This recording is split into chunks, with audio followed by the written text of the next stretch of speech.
কসবা কাণ্ড। কসবা কাণ্ড, গ্রেপ্তার হলো ল কলেজের রক্ষী, নিরাপত্তা রক্ষীকে গ্রেপ্তার করা হয়েছে।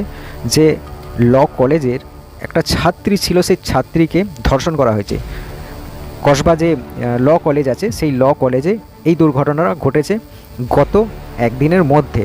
আজকে বললে আজকে, আবার গত একদিনের মধ্যে কিন্তু এই দুর্ঘটনাটা ঘটে গেছে। তো এই ল কলেজের যে নিরাপদ মানে পদ রক্ষা করতো, মানে যে গার্ডম্যান ছিল, তাকে গ্রেপ্তার করা হয়েছে। যে কেন এটা হয়েছে, যেহেতু ওইখানে প্রেজেন্ট ওই নিরাপত্তা রক্ষী ছিল, তারপরও কেন এইরকম ধরনের একটা বড় ধরনের দুর্ঘটনা ঘটলো, ধর্ষণ কি করে হয়েছে, তার জন্য তাকে গ্রেপ্তার করা হয়েছে। ধর্ষণকারী যারা ছিল তারা ওই মুহূর্তেই কিন্তু পালিয়ে গেছে এবং পুলিশ সেটাকে নিয়ে খুবই ভালোভাবে ভেরিফাই করছে, তাদেরকে খোঁজাখুঁজি করছে। তারা এই মুহূর্তে যেখানেই থাকুক তাদেরকে গ্রেপ্তার করা হবে। এই ল কলেজের যে কসবা ল কলেজ আছে, সেই ল কলেজের ছাত্রীকে গণধর্ষণ করেছে।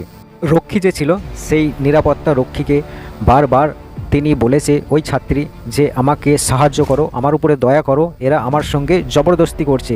কিন্তু তারপরও না শোনার ভান করে সে ওইখান থেকে চলে গেছে। তাই নিরাপত্তা যে রক্ষী আছে তাকে গ্রেপ্তার করা হয়েছে। ওইখানের আশপাশের যে পরিবেশ আছে, তাদের অভিযোগ মনোজিতের মাথায় কোনো ক্ষমতাশালী হাত আছে। যে ওখানে স্টুডেন্ট ছিল, সে ওখানে স্টুডেন্ট লিডারও বটে, সে সেখানে চাকরিও পেয়ে যাচ্ছে। কি চলছে এটা? আর ওখানকার ভাইস প্রিন্সিপালের ইন্টারভিউ দেখছেন, তিনি বলছেন আমি তো জানি না, দেখতে হবে ব্যাপারটা কি।